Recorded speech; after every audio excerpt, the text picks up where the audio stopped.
और मध्य प्रदेश के शुजालपुर विधायक जसवंत सिंह हांडा उस समय बाल बाल बच गए जब नदी के पार करने के दौरान वो डूबने लगे। दरअसल गांव में एक अंत्येष्टि में शामिल होने गए विधायक जसवंत सिंह हांडा वापस लौट रहे थे, तभी नाव की खराब हालत देखकर उन्होंने नाव छोड़कर तैरकर नदी पार करने का फैसला किया। और फिर क्या कुछ हुआ, आइए दिखाते हैं। नदी में विधायक, मझधार में फंसे एमएलए, लहर ने कैसे हिलाया सत्ता के सिपाही को।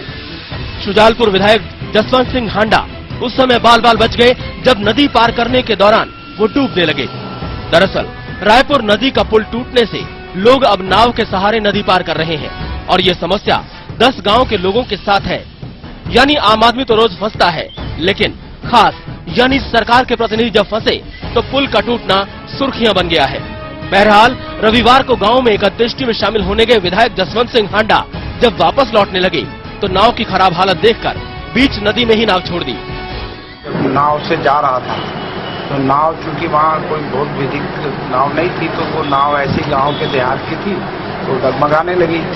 तो उस नाव से जैसे तैसे तो पार करा, लेकिन लौटते समय ऐसा लगा कि उस नाव से जा नहीं सकते। तो गांव वाले भी उस पर जा रहे थे तो हमने भी उनके साथ तैरना और तैरते तैरते हम उस किनारे तक पहुंचे।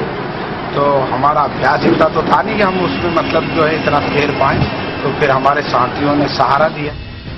बिना ये सोचे कि वो अच्छी तरह तैर कर पार हो पाएंगे या नहीं, विधायक महाशय ने तैर कर नदी पार करने का फैसला किया, लेकिन नदी ने उन्हें छका दिया।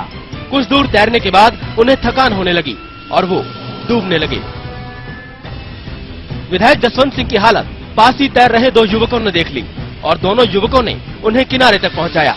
लगता है विधायक महाशय को किनारे पहुंचकर ये सबक जरूर मिला होगा कि बीच मझधार में नाव का साथ छोड़ने का मतलब क्या होता है, और ये भी कि इस इलाके के लोगों की जिंदगी रोज कितनी मुश्किलें झेलती है। समय के लिए मध्य प्रदेश के शुजालपुर से आशुतोष शर्मा।